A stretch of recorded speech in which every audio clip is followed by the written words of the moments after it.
Welcome to myfootballmentor.com. Coach Ken Stills here today. Today we're going to talk about press man technique.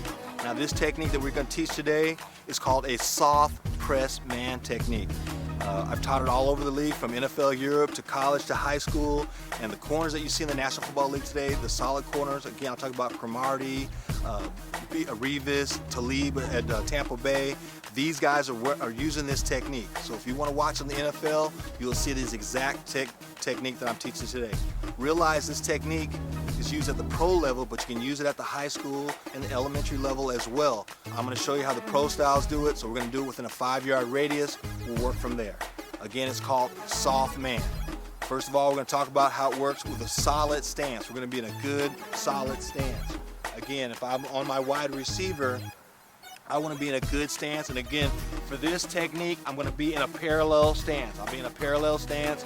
I have my feet, again, under my armpit. Again, film study is so important. If you can watch the film of the receiver that you're covering that week, and you'll know, is he a dancer? Does he dance to the line? Does he jab step? If you know those things before you go out and play them, it's going to give you more of an advantage. So be a good student of the game. And again, I want this to look the same way as if I was playing like a 2-bail or a 2-catch or a 3-bail. You know, some of the other techniques that we'll teach you in other modules.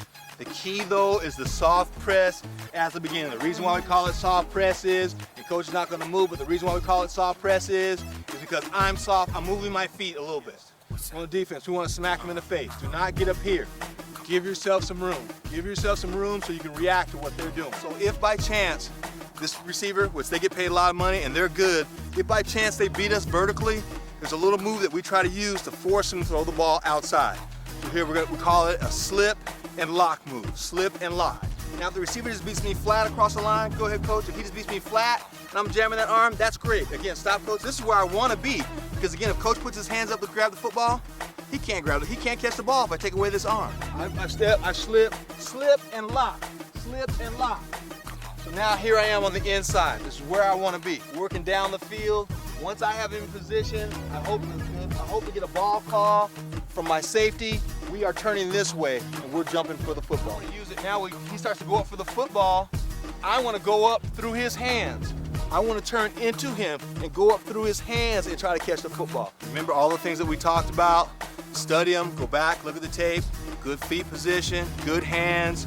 Realize that when he beats you vertically, you want to work the inside hip, lock inside, listen for your ball calls from your safeties, and make plays on the football.